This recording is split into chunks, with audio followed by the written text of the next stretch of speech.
আসসালামু আলাইকুম এভরিওয়ান, আশা করি সবাই ভালো আছেন। অনেকদিন পরে আবারও একটা ভিডিওতে আপনাদের সবাইকে স্বাগতম।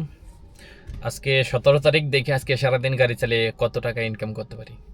আজকে শুক্রবার, এখন বাজে অলরেডি 12টা 4। তো আমি ফার্স্ট টিপ পাইলাম, আলহামদুলিল্লাহ।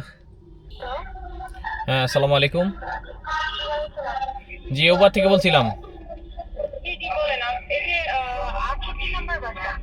ও, বাসায় ভিতরে ঢুকতে হবে?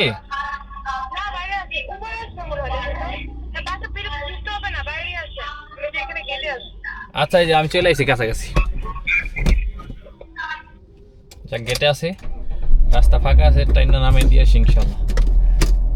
নামানোর পরে যদি আরেকটা টিপ মারতে পারি মারলাম, নয়তো বা নামাজের সময় হয়ে যাবে।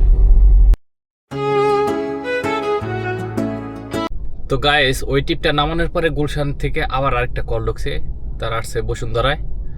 তো এখন এখানে আস্তে আস্তে নামাজের সময় আছে, অলরেডি একটা পার হয়ে গেছি।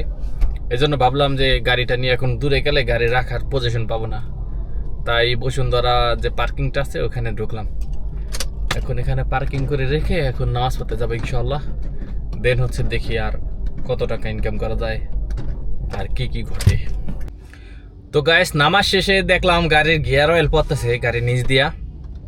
পার্কিংয়ে গিয়ে দেখলাম, তখন মিস্ত্রিতে আগেই বলছিল যে গিয়ার একটু সমস্যা আছে। এখন ভাবলাম যদি গিয়ার অয়েল পড়ে যায়, পুরোপুরি গিয়ারটা বসে যায়, তাহলে আরও সমস্যা হয়ে যাবো গা।